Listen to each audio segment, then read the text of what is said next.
Hey everyone, today we're going to talk about something that stems from the war on drugs and still affects many Michiganders: civil asset forfeiture. I'm Muthu Veerappan. I'm a criminal defense and civil litigation attorney here in Detroit, Michigan, and I help people fight for their freedom and protect their future. What is civil asset forfeiture? It's a process used by the federal and state governments to seize property they suspect is involved in a crime without ever charging anyone with a crime. Whatever assets are taken can be used to fund law enforcement throughout the state. Usually, in Michigan, the police are going to pull a car over. In the process of interacting with the driver, they're going to discover that there is cash in the vehicle. If the cash is any amount above what a typical person carries on them, the police could seize the cash and go that we find this suspicious, we're going to take it, and if you want your money back, you have to sue us. Those of you who live in Macomb County probably remember the Eric Smith fiasco. For those of you who don't remember or aren't living in Macomb County, I'll just give you a brief recap. Mr. Smith was a former Macomb County prosecutor who misused civil asset forfeiture funds. Although he was accused of misspending almost $1.8 million, he agreed to a civil forfeiture of $70,000 as part of his federal guilty plea. Around the same time all of this was going down in 2019, Michigan lawmakers agreed that forfeiture had gone too far. They passed legislation that limits how the law enforcement tool was used.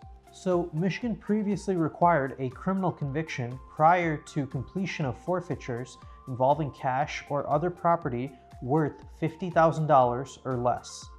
However, on May 26, 2022, Governor Whitmer lowered that ceiling to $20,000 for assets seized at airports.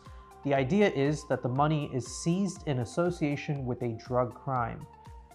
But that's an allegation that the government should have to prove, not a presumption that travelers should have to rebut after armed agents robbed them.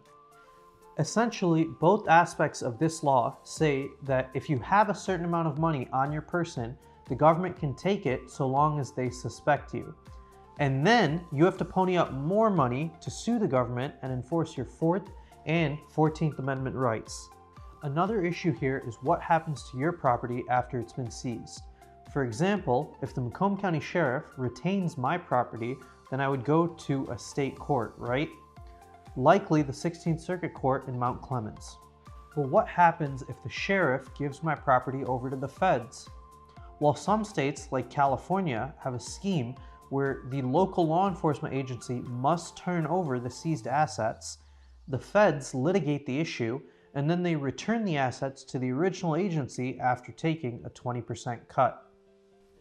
Now, each local law enforcement agency is different, and each state deals with civil asset forfeiture litigation differently. The key here is that you want to be immune from this kind of robbery because you're complying with state law. Unfortunately, the burden of proof is on the person who got robbed, and if you're watching this video, that might be you. You have to prove that you're innocent, that you abide by all the laws, and that the property was not used in the commission of a crime. Well, how do you prove anything in court? For instance, if you got a speeding ticket, you could go to the court and swear that you weren't speeding. Now the judge could look at that and go, well, that's a self-serving statement. Well, what else is there for the judge to attack? Is the testimony controverted? Did someone testify otherwise?